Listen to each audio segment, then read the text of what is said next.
UFO Channel.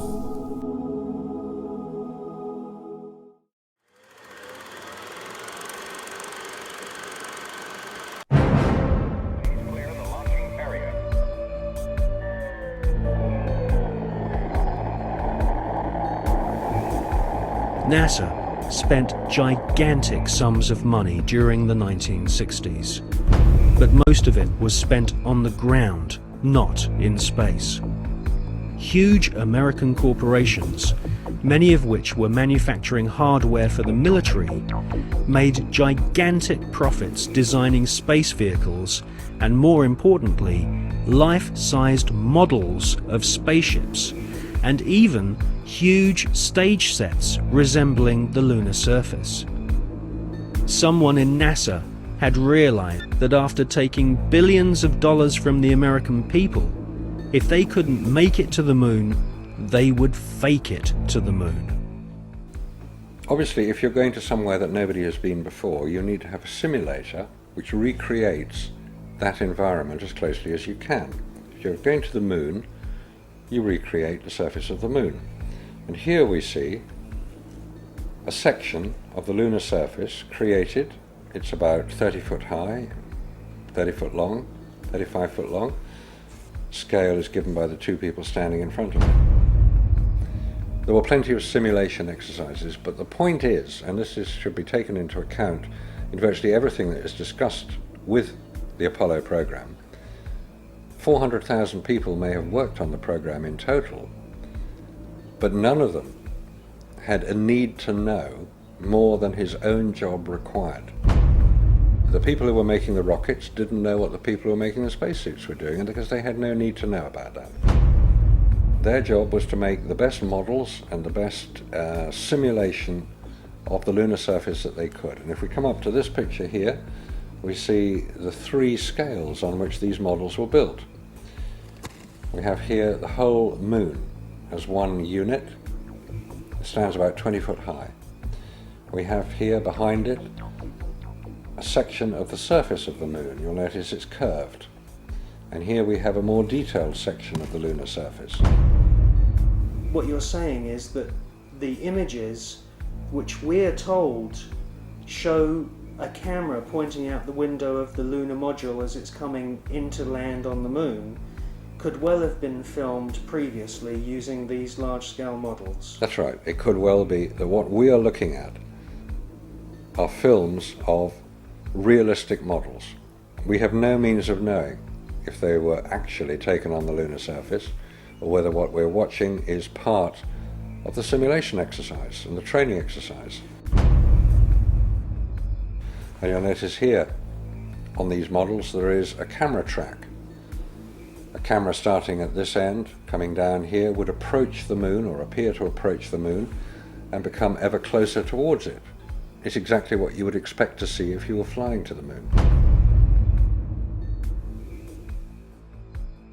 This is a simulation rig that was built. This is the command and service module of the Apollo program.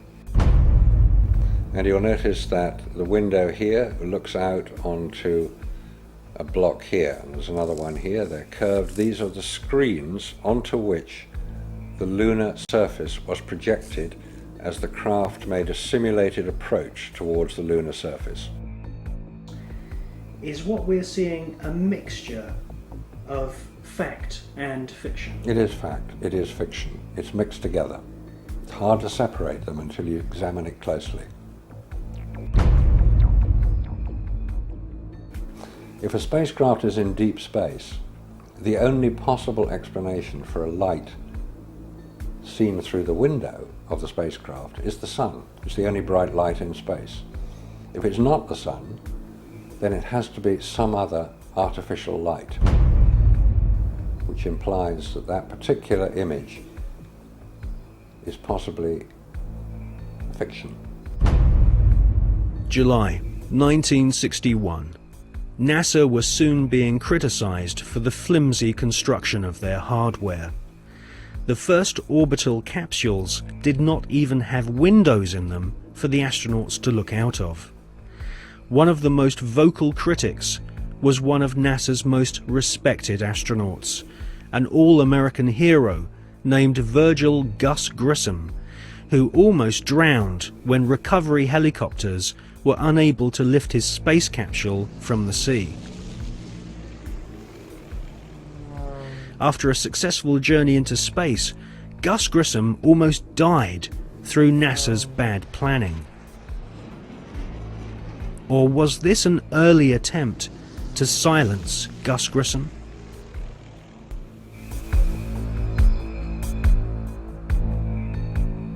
May 1963. Astronaut Gordon Cooper experiences re-entry problems in his Faith 7 rocket ship. 7, 6, 5, 4, 3, 2, 1. Roger, have liftoff and the clock is operating. Touch the clock. Take my 7, base 7 on the way.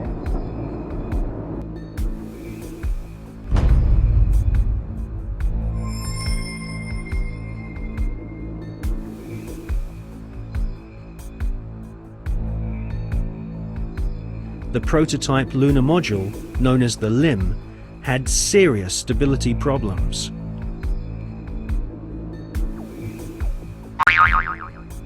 At this stage, there was no guarantee that even if NASA managed to get a spaceship orbiting the moon, they could land safely without killing the crew.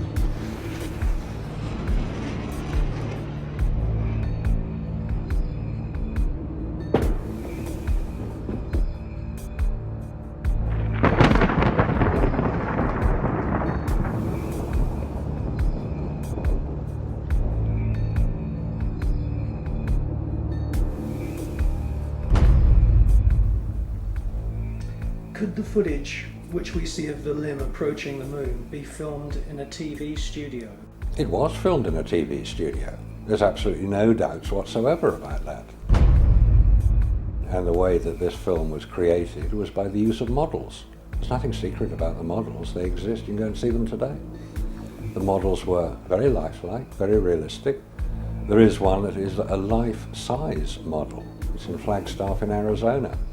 It's 2 miles long, and it's an exact replica of the Sea of Tranquility.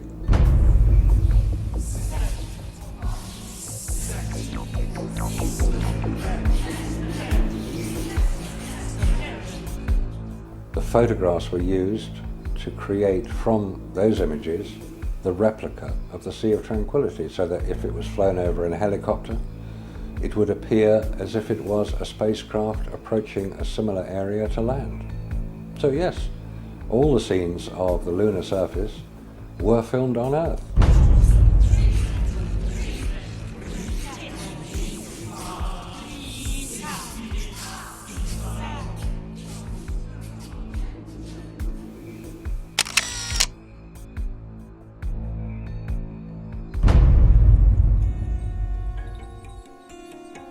June 1965. Gemini 4 is launched and the first man walks in space. Like the quantum started. I'm going to drag it a little bit so I don't want to fire the gun yet. Okay, I'm out. Okay, now, close the ring.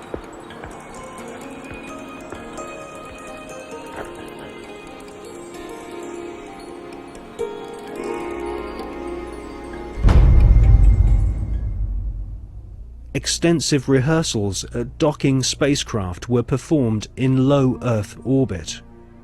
Everything was recorded on film.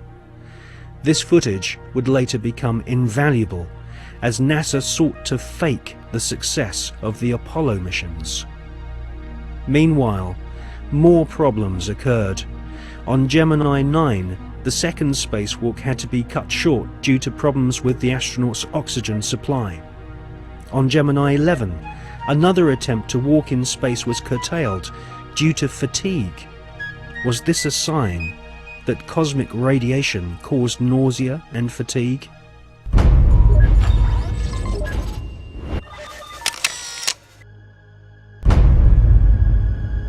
NASA could not risk the public humiliation of having brave astronauts crashing to their deaths on the lunar surface broadcast on live TV.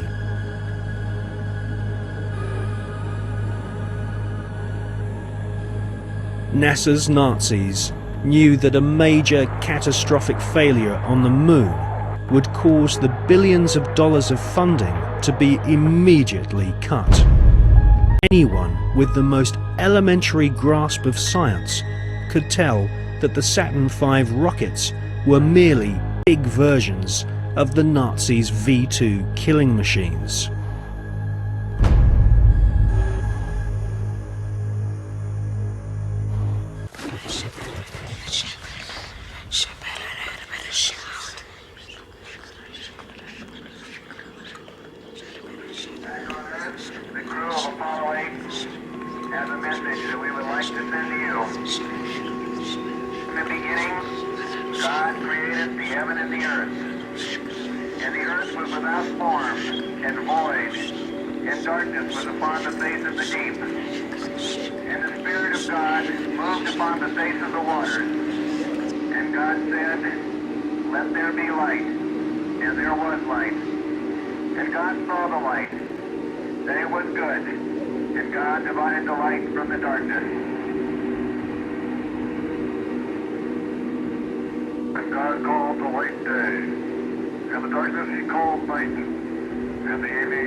It is wrongly perceived by the mainstream media that there has never been an official report of a UFO by any NASA astronaut. This is simply not so. Since the early experimental orbital craft were developed by ex-Nazi SS officers on behalf of NASA, American astronauts have continually reported strange UFOs. In many cases, photographs and even film was shot of these mysterious, unidentified flying objects. During his pioneering orbital flights in the Gemini 7 capsule, NASA astronaut Jim Lovell clearly alerted mission control of a bogey at 10 o'clock high. Capcom at Houston asked James Lovell if he had an actual sighting of a UFO. Lovell answered, "We have several, an actual sighting." Gemini 7 here, Houston, are you ready? That's clear. 7, go ahead. I told you at 10 o'clock high. This is Houston. Say again, 7? I said we have a bogey at 10 o'clock high. Roger.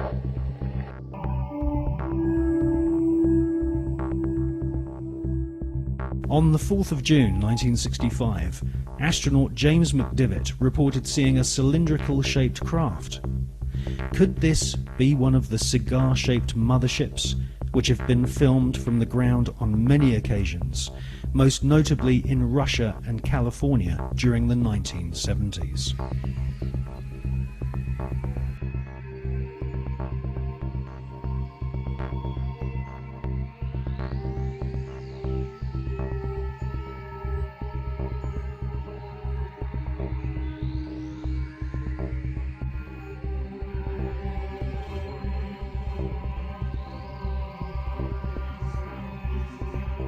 Former astronaut Gordon Cooper has publicly stated that his interest in UFOs was one of the reasons why he became an astronaut in the first place.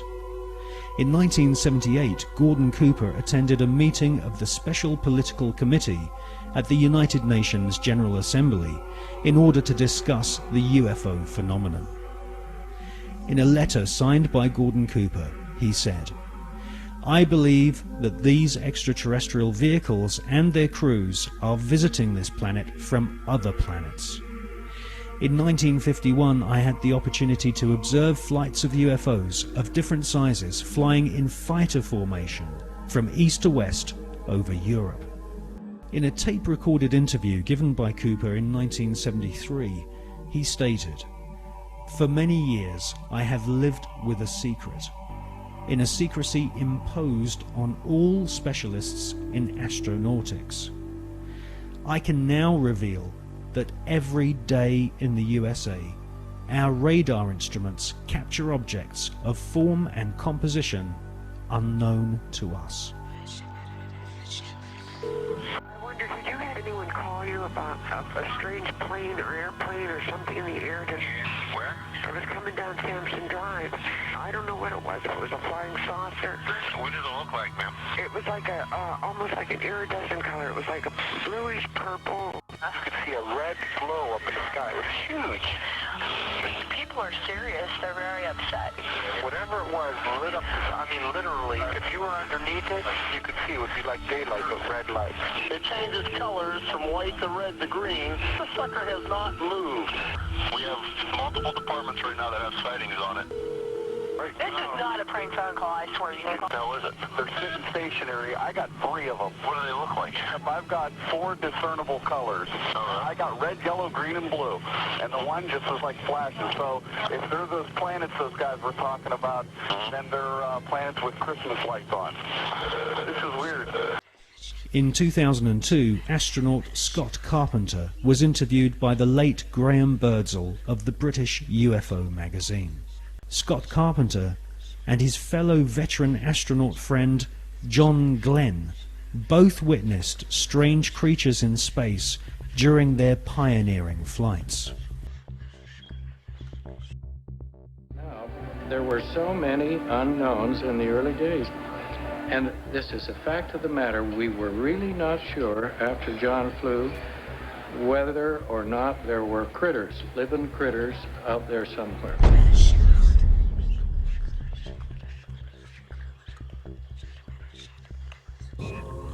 После этого, значит, у нас что-то закрутится, мы все ведем, потом начинается проверка.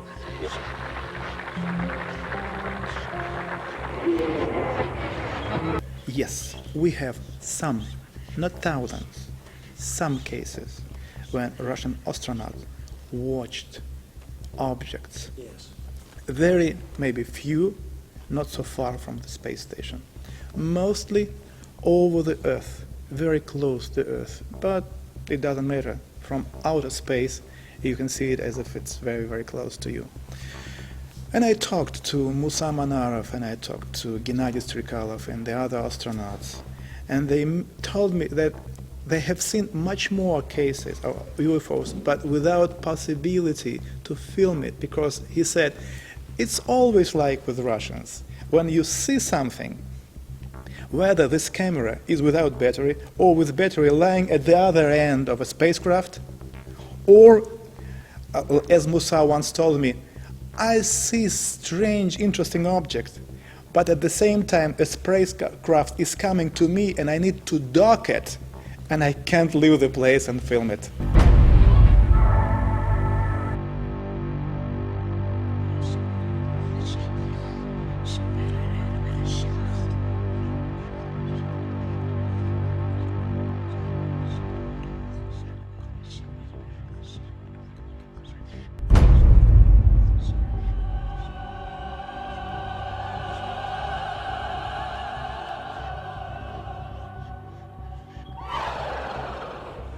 We have been investigating this particular question, and we came to very interesting conclusions.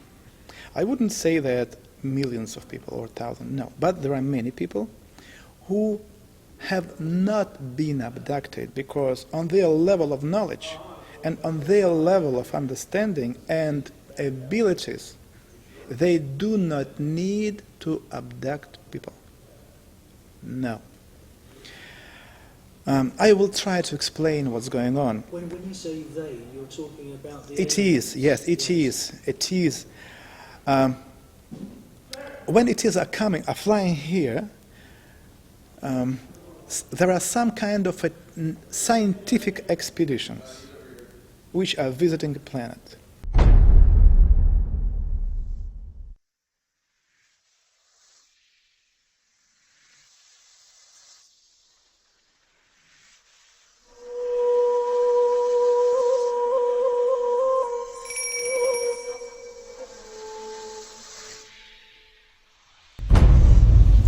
For us, it was very unusual to find out that the deepest and the most important interest for them is the God.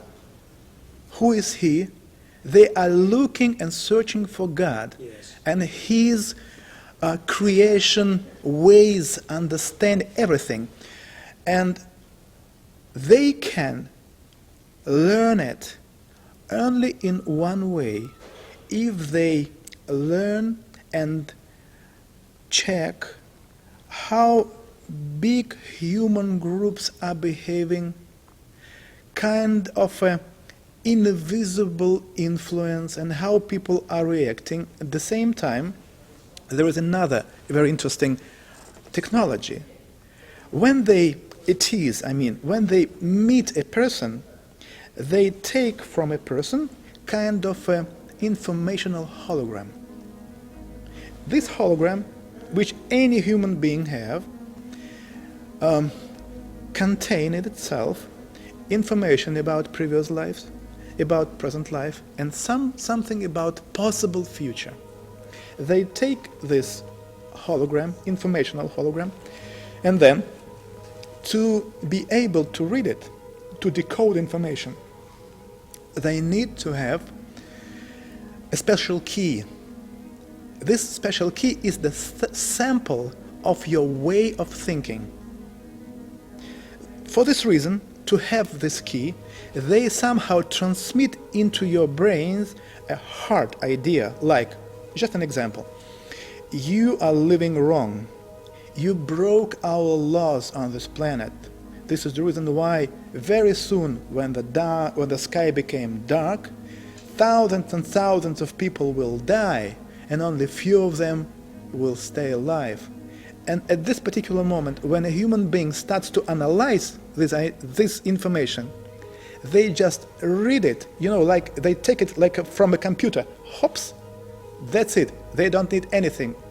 They take this hologram, they take this key, and then keeping this hologram anywhere there, they can have any information about human being and what's going on with him and his surroundings.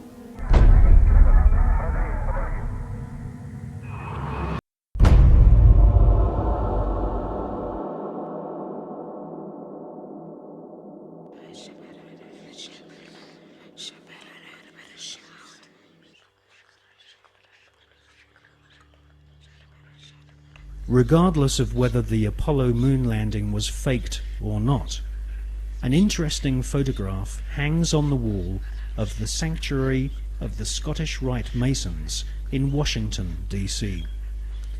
This photograph shows astronaut Neil Armstrong holding a Masonic apron over his spacesuit.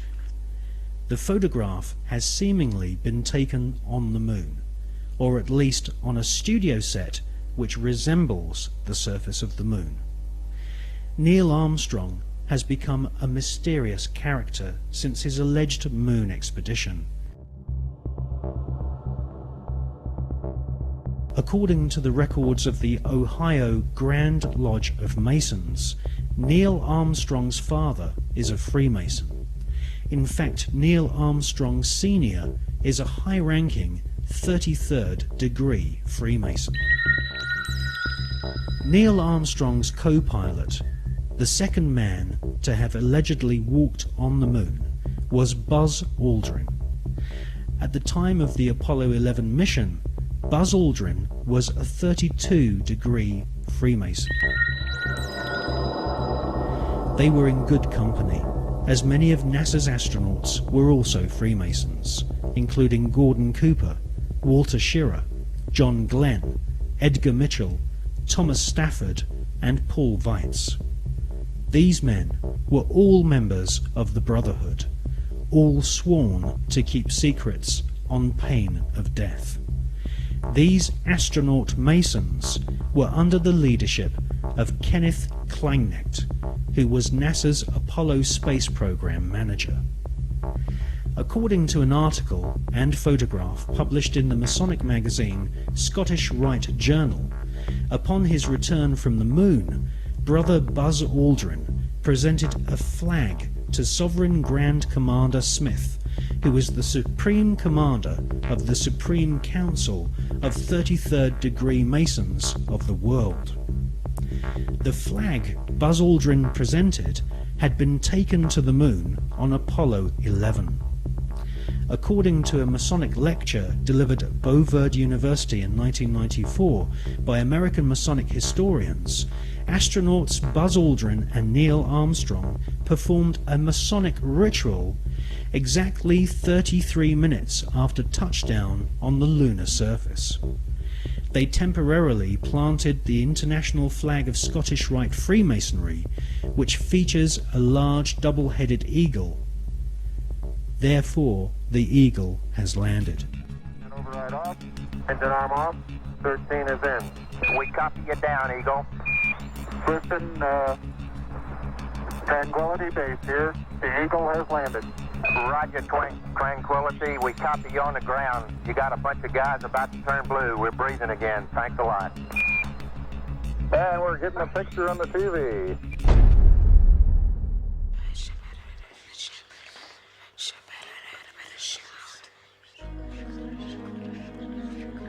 The short Masonic ritual Armstrong and Aldrin allegedly performed declared the celestial body of the moon to be the property of the Masonic God. Who is the Masonic God? As confirmed by former Supreme Commander of the 33rd degree and Grand Wizard of the Ku Klux Klan, Albert Pike, the Masonic God is Lucifer.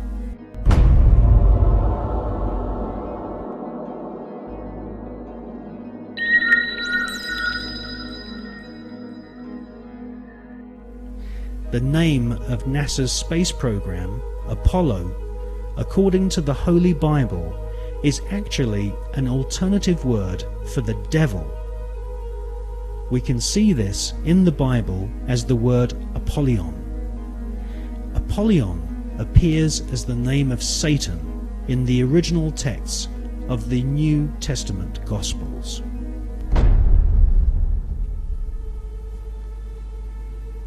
Like Christopher Columbus and many explorers before them, Armstrong and Aldrin used a flag to claim territory for their monarch. Upon their return, NASA Space Program Manager Kenneth Kleinknecht invited the Apollo crew to a secret Masonic ceremony, which saw Kleinknecht's brother be appointed to the Sovereign Grand Commander and titular head of all Scottish Rite Masons throughout the world.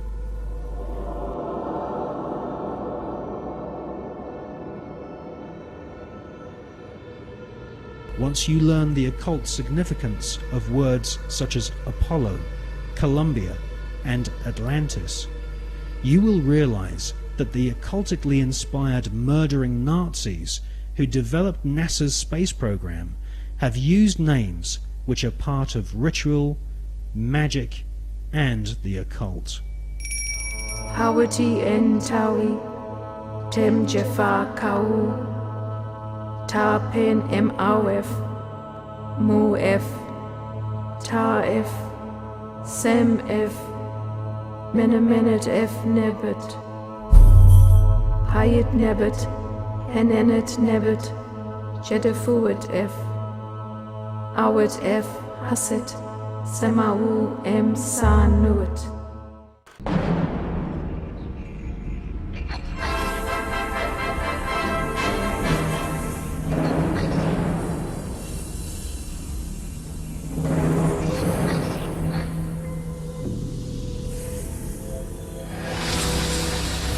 Mike, what I keep imagining is that I'm some lonely traveler from another planet, what I think about the Earth from this altitude, whether I think it'd be inhabited or not. You don't see anybody waving, is that what you're saying? Well, I'm just kind of curious whether I would land on the blue or the brown part of the Earth. On the dark side of the moon, the secret face of our satellite planet, which only a few men in living history have ever seen, there lies a star-shaped crater called Parsons Crater, named after the rocket scientist John Parsons. John Parsons is known by several names. He was born under the name Marvel Whiteside Parsons and soon became involved in the occult. Charles Taze Russell, who invented the Jehovah's Witness movement in America, predicted that the beginning of the end of the world would commence on October 2nd, 1914. On this very day, rocket scientist John Parsons, better known in occult circles as Jack Parsons, was born. A brilliant rocket engineer, Parsons soon entered into correspondence with SS Nazi officer Werner von Braun, and by the age of 13 had begun summoning evil spirits and demons using magical rituals which Parsons had learnt from British occultist Aleister Crowley. Aleister Crowley styled himself as the Beast, and Jack Parsons referred to Aleister Crowley as his father.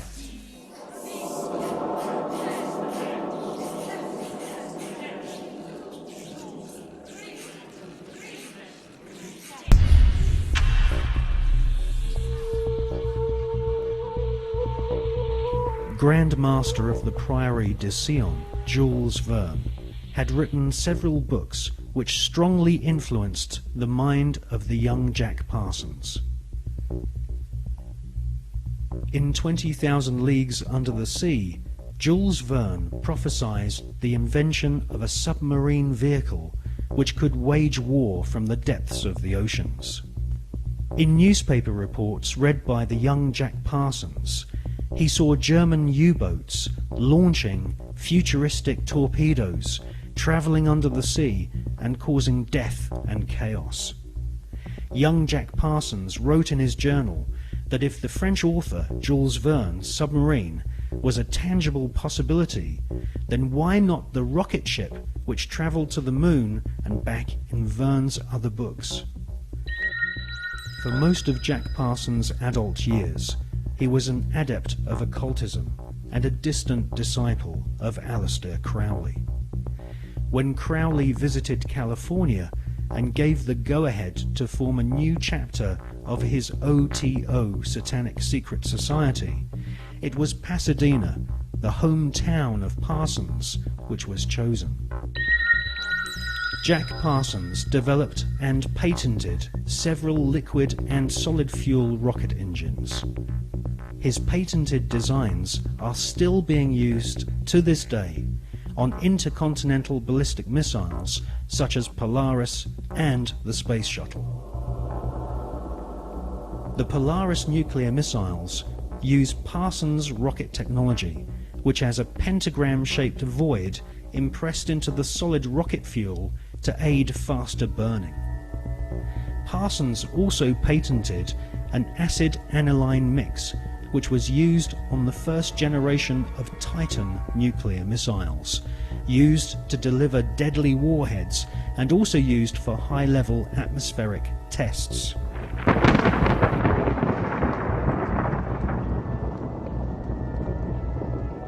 Coincidentally, Jack Parsons' occult mentor, the British beast Aleister Crowley, used to often call himself the nickname Titan.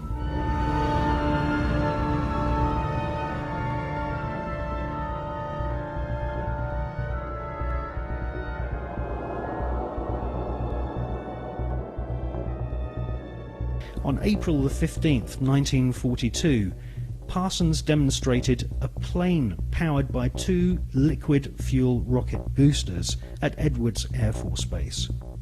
The test was witnessed by Alfred Ledding, who fronted the US military's Project Sign, which investigated UFOs and helped cover up the phenomenon for decades.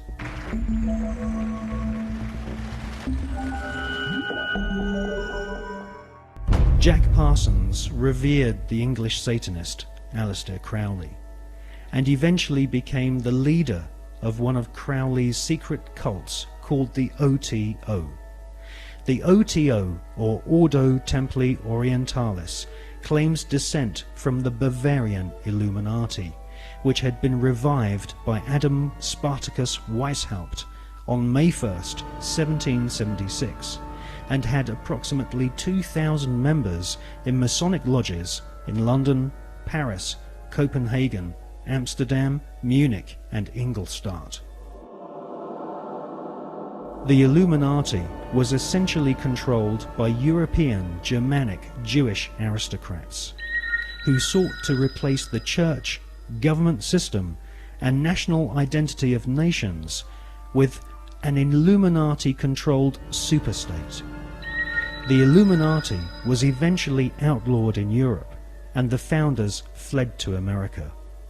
They then fragmented their maverick secret society into fraternities operating from the campuses of Yale, Harvard, and Princeton.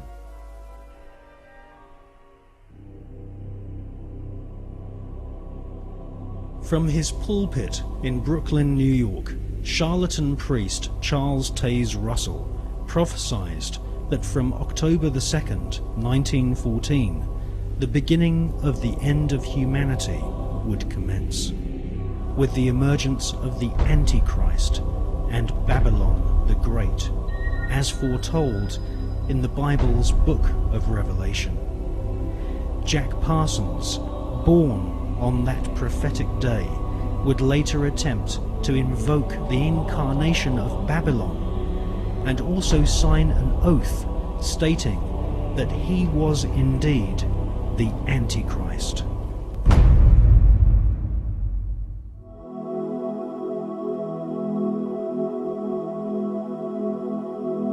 We'd like to ask for your input. Share your opinion and expertise with us in the comments after watching the video. If you're a subscriber, you'll always get a heart from us as a small thank you, and we'll pin your important post to the top where everyone will read it first. Just make sure you've already subscribed, like the video, and mention both at the beginning of your comment.